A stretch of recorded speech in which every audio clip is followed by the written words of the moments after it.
Hello, I'm Mijun from Meiju University. Let's start today's Big Jijun news for December 22nd. Welcome to Mijun, where we continue to uphold the fundamentals of investing in United States stocks as always. Mijun family, I hope you all had an enjoyable weekend. As I mentioned last week, this week I'm going on a winter vacation to Indonesia that feels like a summer holiday. These days, Christmas is coming, but since the weather is so hot, it feels a bit strange. Even though I've experienced this for a long time before, it still doesn't feel real. Anyway, starting tomorrow, right? Wednesday, Thursday, Friday, and Saturday, we'll be taking a break from Mijun's broadcast for 4 days. So I was a bit busy working last weekend. Before going on vacation, I wanted to share as much information as possible with you all before I leave. So for the Mijun members, I did a Mijun live broadcast yesterday morning. But not as many people participated as I expected, so I was a bit disappointed inside. Still, I actually felt a bit more comfortable. Because since I started running the Mijun channel in 2020, I haven't really taken a proper vacation, right? So I still wonder if it's okay for me to take a few days off like this. But while I was doing the live broadcast yesterday, I noticed that the number of participants was only about half of what it usually is. I realized many people have already gone on vacation, so it's okay for me to take a break too. That made me feel more relaxed. And once again, I want to thank all the members who participated in Mijun's live broadcast yesterday despite being busy. And I also uploaded 2 videos on Mijun's YouTube channel. As you can see, the views haven't even reached 10,000. So I think a lot of Mijun family members are probably on vacation this winter. Still, if any of you watching this broadcast have some time, the American Stock Elementary School videos I uploaded this weekend are excellent. Please make sure to watch this broadcast at least once. I really hope you do. Alright then, before I go on vacation on December 22nd, let's get started with today's stock news, the last one I've prepared. Let's begin. Before we officially start today's broadcast, I'll begin by sharing an important announcement. In the Mijun All-in-One membership, we hold a very important event every 6 months. It's a kind of regular event where we reveal the Mijun top picks and prepare for the next 6 months. And we do this once every 6 months.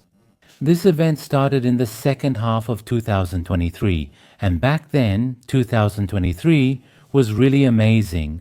I selected 5 stocks as my top picks. And those 5 stocks were Nvidia, Tesla, Palantir, Supermicro, and Uber. Most of the stocks mentioned here achieved tremendous returns. And by holding this kind of event every 6 months, I also personally take the opportunity to carefully think about, study, and research which stocks look the most promising at this point in time. I held the same event 6 months ago, and the results were quite satisfying.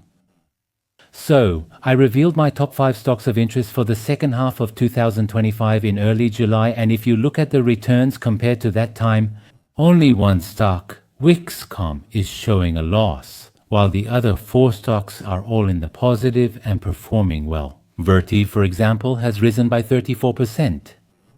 Astera Labs is up by 65%, First Solar is up by 85%, and Coherent has gone up by 125%. At the last event, all the stocks I revealed as my picks have significantly outperformed the market, with only one exception. Let me summarize it for you like this. So this time I'm going to select the top 5 stocks for the first half of 2026 and reveal them to you. But that's not all. Mr. Kim In-jung, the Chief Executive Officer of Choice.Q, will appear and analyze the stocks together with us. In my case, I share the story behind each stock with you. Mr. Kim In-jung analyzes and evaluates the fundamentals of each stock through quantitative analysis. So this time as well, through thorough research on the stocks, we've prepared an opportunity for you to join in on good stocks and study and analyze them together. Now, what about Mizon's top pick stocks? They will be revealed in a live broadcast on January 3rd, 2026. They will only be revealed to those who have joined the Maison All-in-One membership and the members of Choice Daco. So, for those who haven't joined the Maison membership yet, I think this is a good opportunity to sign up. The reason is that before Mijuion raises its prices, they're holding a final 50% discount event. Right now, the regular price is 594,000 won per year. So with a 50% discount, the annual membership fee is only 297,000 won. But as I mentioned earlier, starting from January 1st, we've decided to raise the Mijuion membership price from 49,500 won per month to 54,000 won. So when the monthly membership price increases, the annual membership fee will also go up. With the 50% discount event starting from then, the annual fee will be 324,000 won. So if you sign up this time, not only will you get the 50% discount at the pre-increase price, but there's one more piece of news. For those who sign up this time, instead of giving a 50% lifetime discount, we decided to just offer a fixed lifetime discount price. And what that means is this: whether it's after 3 years, 5 years, or even 10 years, as long as I continue to run the Miz on All-in-One membership, those who sign up this time will always get this benefit. Regardless of any price increases, I can promise you that you will be able to renew indefinitely at 297,000 won for life. So for those of you who are planning to join the Maison membership, I hope you'll take this opportunity and sign up as soon as possible.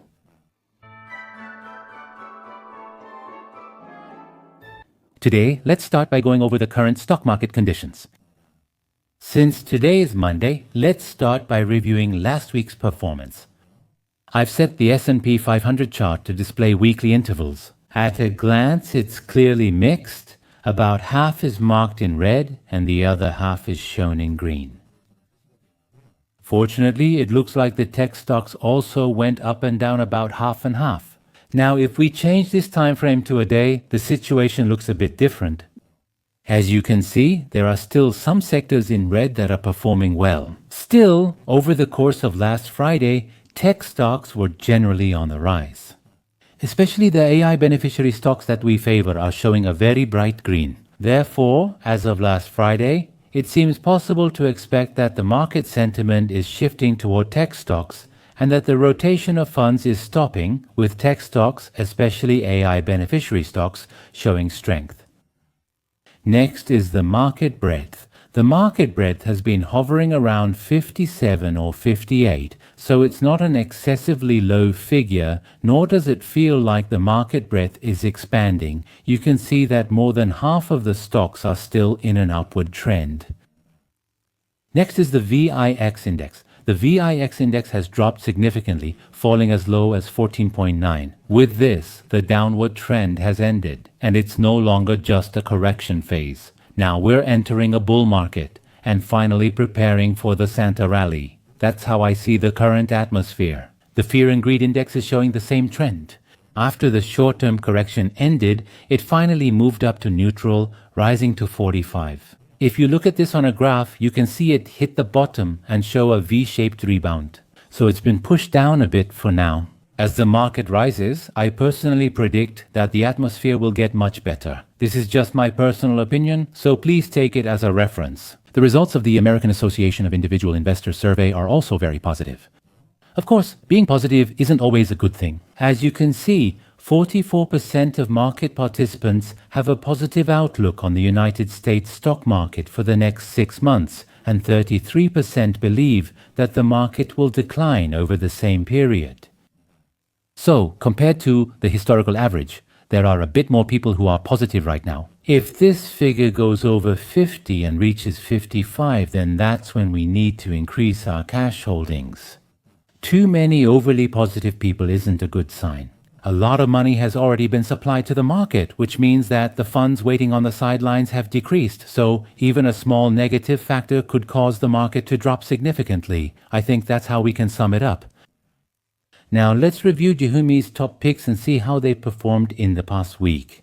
More than half of them went up. First of all, Micron Technology surged over 10%, showing the best performance. Second, Palantir closed up 5.34%, Tesla up 4.85%, Persula up 4.78%, Talon Energy up 4.46%, Credo up 4.32%, Nvidia up 3.32%, Meta up 2.26%, and Advanced Micro Devices finished up 1.26%. On the other hand, quite a few stocks ended in the negative, and most cryptocurrency-related stocks were down. First, Alphabet Google dropped slightly by 0.69%, and Taiwan Semiconductor Manufacturing Company, which is also an AI beneficiary, closed down 1.06%. If you check Bitcoin now, it's negative. It quickly recovered to 88,540, and it's the same for Ethereum. It surpassed 3,000. So you can see that the current trend looks really good right now. Celestica was down 4.64, Broadcom down 5.44, B2 down 5.85, Ethereum down 6.93, Coinbase down 8.35, and finally Bitmain dropped by 10.04, showing the worst performance. As you can see, since it surged more than 10 on Friday, people are starting to wonder if we're finally seeing signs of a rebound and expectations are rising.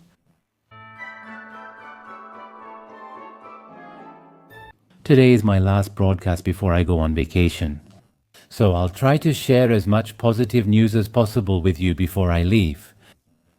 This is an article I wrote myself, and it's positive news saying there's a 100% chance of a Santa rally in 2025. Let's take a look. What is the Santa Claus rally that Wall Street traditionally talks about? It refers to the last 5 trading days of December and the first 2 trading days of January. So that's a total of 7 days. So if we strictly apply this rule, this year the Santa Claus rally is expected to start on December 24th, which is a shortened trading day due to Christmas Eve. Now let me explain why the United States stock market generally performs well during the Santa Claus rally period. First of all, the first reason, as year-end nears, many fund managers adjust portfolios for annual performance reports. They're doing what's commonly called rebalancing. Now, during this process, they tend to increase the weight of stocks that performed well throughout the year and trim those that underperformed. This is called the window dressing effect. The window dressing effect basically means making things look good. That's how you can think of it. Naturally, there's a tendency for buying demand to concentrate on large-cap blue-chip stocks and those with a high index weighting. So what this means is that usually institutions diversify their investments by betting on small-cap stocks, large-cap stocks, and various other types. But historically, blue-chip stocks tend to perform the best, right? When that happens, we tend to buy more of the stocks that are performing the best. So what that means is there's a tendency to buy more of the stocks included in the S&P 500 or QQQ. That's how you can look at it.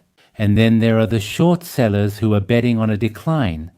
Ahead of the year-end holidays, for risk management, they buy back stocks to close their positions. This can also be seen as a force that pushes up stock prices. Short sellers also need to go on Christmas vacation, right? But it's very risky to leave their short positions open while they're on vacation. So when they close out these positions before leaving, it basically means they're buying stocks before they go. So this is also one of the reasons why stock prices tend to do well at the end of the year. And as we talked about last week, tax issues also play an important role. Usually, between November and December, most of the loss realization for tax reduction purposes is mostly finished. So as we approach the end of the year, you can see that the market forms a structure where there are fewer people left to sell. So in this kind of situation, even a small amount of buying demand can make the stock price rise relatively easily, since those who wanted to sell have already sold. Since many people are on vacation, the trading volume is also low. When there's low trading volume and buying demand comes in, the stock price tends to rise easily. That's how you should see it. And lastly, we can't leave out the unique psychological factors at the end of the year. Many people receive year-end bonuses. Individual investors now have more financial power and money to buy stocks. And optimistic outlooks for the new year tend to spread throughout the market. Many articles claim things like the S&P 500 will do this next year, or this is next year's top pick. So you can see that this creates an environment where people are psychologically encouraged to buy. And also, since institutional investors are on year-end holidays and trading volume is low, it's possible to say that one reason is that stock prices can easily rise even with a small amount of buying. Now, if you look at the historical average, according to S&P 500 statistics from 1990 until now, during that period, the S&P 500 index rose with a probability of 77%. If you round 77, it becomes 80. What that means is it's 8 out of 10. You can see that the United States stock market has gone up 8 out of 10 times. If you look at this chart here, green indicates the years when the Santa Claus rally happened, and red shows the years when Santa didn't come. There are a lot of years, but green is much more common. So you can see that there's a 77% chance we can expect a Santa Claus rally. And the historical average return is 1.26%. If it goes up 1.26% in just 1 week, that's a significant increase. There's also a more encouraging historical statistic. This statistic is crucial. There has never been a time in history when the Santa Claus rally period has fallen for 3 consecutive years. Now, why is this important? The S&P 500 has been on a downward trend for the past 2 years. So in 2023 and 2024, Santa didn't come for 2 years in a row. But historically, there has never been a time when the Santa Claus rally didn't happen for 3 consecutive years. What that means is, if history repeats itself, the probability of a Santa rally happening in 2025 is 100%. So, that's why we can expect with 100% probability that the Santa rally will come in 2025. Now, aren't you really curious about the historical trend of the Nasdaq index, where our beloved Taiku stocks are gathered? Generally, the Nasdaq is the index that most sensitively reflects investors' risk appetite. So when people flock to risky assets, the Nasdaq rises more than the S&P 500. Because of this characteristic, during seasonal and psychological markets like the Santa Claus rally, the Nasdaq tends to show stronger movements than the S&P 500. All right. Historical data shows the Nasdaq index has a 75-80% chance of rising during the Santa Claus rally, similar to the S&P 500. Alright, but the average return was actually even higher, showing a level of about 1.5 to 1.7%. And typically, you can see that it outperformed the S&P 500, especially in year-end phases like this year. After experiencing corrections or declines during the year, it has been repeatedly observed that the Nasdaq, which has a higher proportion of tech and growth stocks, tends to rebound more strongly. Now, looking at November and December 2025 tech stocks haven't performed well so far, right? In cases where tech stocks haven't done well like this, if a Santa rally happens, the Nasdaq tends to perform much better. This is something we can see from historical facts. Now, number 2 is the Santa rally. It's not just a simple index increase, but rather it shows that funds within the market are moving toward more aggressive assets. That's the key point you should understand here. I noted that the Santa rally is largely driven by psychology. When psychological factors strongly influence markets and risk asset preference grows, the Nasdaq typically rises more than the S&P 500. Looking at sector performance within the S&P 500 makes this analysis even more convincing. That's because, historically, the sector with the most consistently strong performance has definitely been the information technology or information technology sector. So it's happening in both the Nasdaq and the S&P 500. Among the 11 sectors, the information technology tech sector rises the most during the Santa rally. That's how you should view it. Using data from the last 30 plus years, what's the probability the information technology sector finishes higher during the Santa rally? It's up to 82%. And this has shown the highest level of consistency among all sectors, much higher than the overall market average. Now, that's not all. During the 7 trading days of the Santa rally, the average return of the tech sector was remarkably high, ranging from 1.8 to 2.5. This is much higher than the return of the S&P 500. Therefore, if history repeats itself, not only is there a 100% chance of a Santa rally this time, but we can also expect tech stocks to rise the most during that period. So why does this phenomenon keep repeating? During year-end portfolio rebalancing, funds often move into stocks with strong growth potential, making riskier assets more popular. This is because, combined with the strength of the Nasdaq, tech stocks often naturally become the center of the rally. Now, when you add the year-end shopping season and economic optimism to this, consumer goods and the financial sector have also tended to show relatively good performance. Let me show you briefly. Information technology has an 82% chance of rising. Consumer goods, including Tesla and Amazon, have a 79% chance. Financial stocks have about a 75% chance of rising.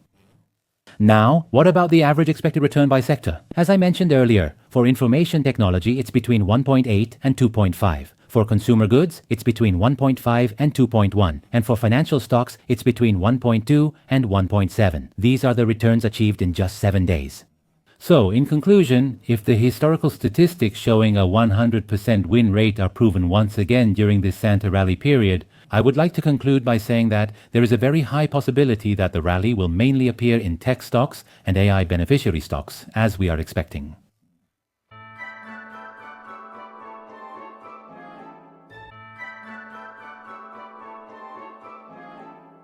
As we approach 2026, I, Miju Yun, will also select and reveal my top 5 picks for the members. This phenomenon is not just limited to me. Various institutions in the United States also announce their top picks when a new year begins. In this article, let's take a look at the 20 top picks for 2026 selected by Bank of America. Bank of America announces a lot of top picks. Anyway, let's check which stocks were selected as top picks by Bank of America and how many of them are included in the United States stock top picks. According to Bank of America's analysis, the most important companies in the global stock market are narrowed down to just 20 stocks. Most of the roughly 16% gain in the S&P 500 index this year was driven by a handful of big tech companies, and the top 10 companies account for about 40% of the entire index. As time passes, choosing the right stocks becomes more important for stock market investing. That's the perspective to take.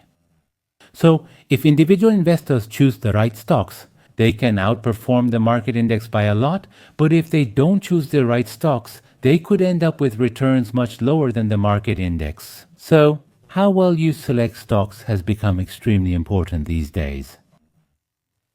Ahead of 2026, the Global Quant Strategy team at Bank of America has selected what they call the most important stocks. These stocks have a large weight in the index, so they can greatly influence portfolio performance. These companies commonly show strong characteristics of low risk, high quality growth, and momentum. Bank of America explains that these are the key factors driving the stock market rally in 2025. What this means is, in the stock market, risk is different from general risk. When it comes to investing in stocks, risk refers to volatility. So, one of the main characteristics of the most important stocks selected by Bank of America this time is that they have high volatility. The second is high quality growth. So, high quality means stocks that have shown very steady earnings growth, which you can see as stable growth stocks. And the third is momentum.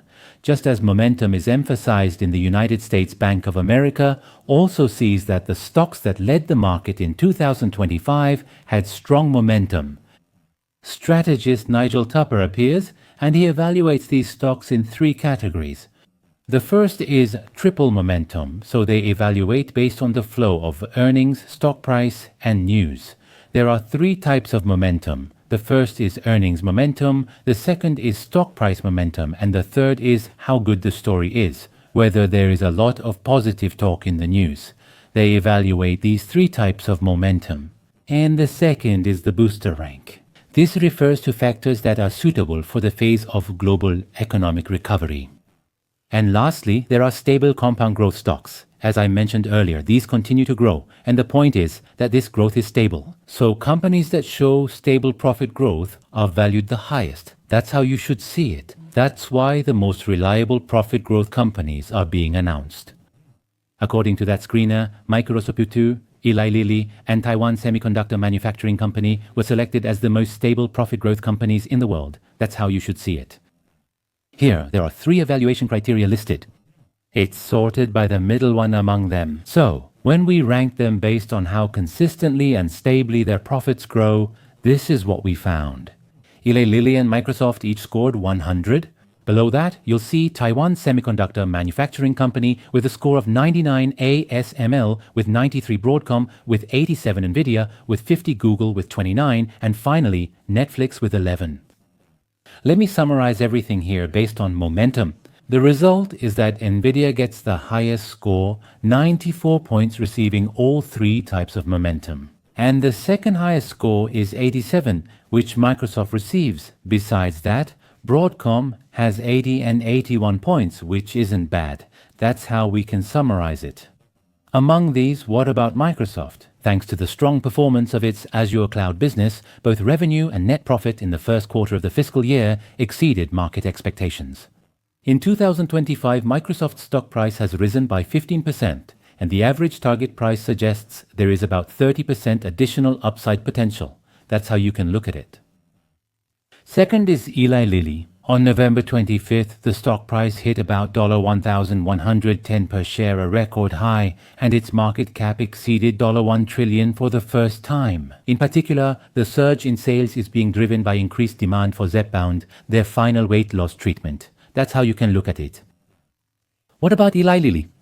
According to London Stock Exchange Group, 33 analysts are covering the stock, and among them, 25 have given a buy or strong buy rating.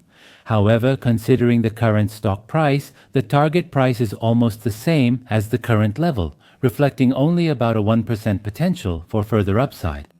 In addition, Bank of America mentioned leading AI-related companies like Nvidia, Advanced Micro Devices, and Applovin. They analyzed that these are stocks with both share price and earnings momentum, and that they will continue to show strong trends toward 2026.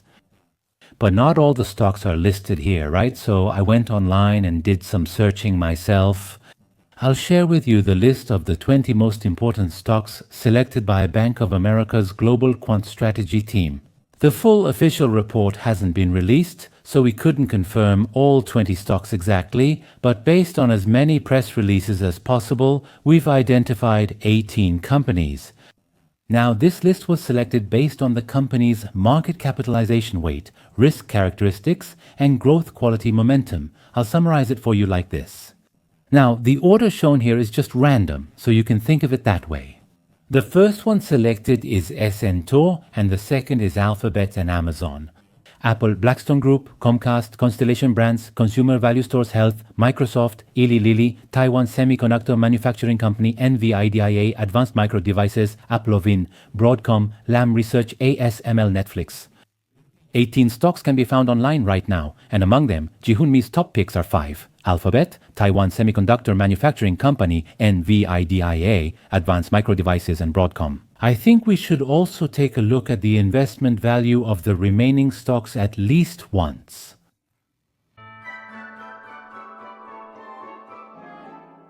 The last content prepared for today is today's United States stock video. Who is the expert featured in today's video? There's an argument that we should continue to focus on tech stocks for investment next year, and I also agree with this. Although recently, as the market has been rotating, tech stocks have been going through a bit of a correction.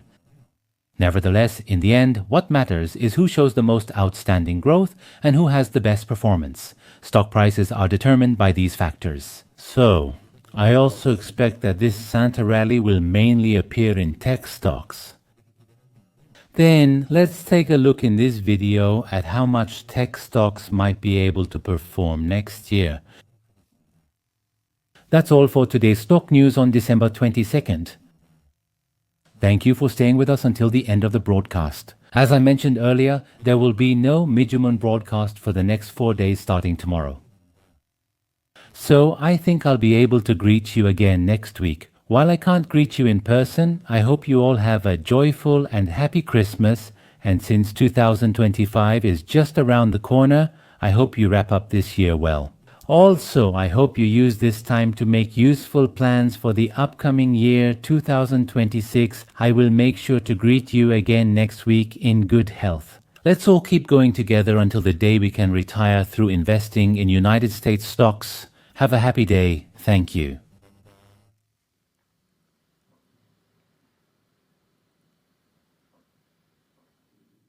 How much will tech stocks continue to play a leading role in driving the market next year? I think tech stocks are likely to show a good trend in the market again next year. The 2026 market setup resembles last year. The Fed may continue rate cuts for another year, and United States economic fundamentals remain solid. The labor market will be important to watch next year, but it has already shown a gradual weakening this year. Next year, we can also expect the effects of fiscal stimulus, which will likely come from existing fiscal support measures like the Inflation Reduction Act. AI will remain a tailwind next year, creating a positive environment for both tech and growth stocks. What needs to be proven in 2026 is that 2025 was a year when we were just beginning to understand how much infrastructure, including AI, is needed. And at the same time, there were questions about whether we could handle it. But as we move into 2026, things will be a bit different. I think it will be time to start seeing whether these investments actually lead to productivity improvements and real growth. Yes, that's right. I think we're just now starting to see real cases of AI being put to use.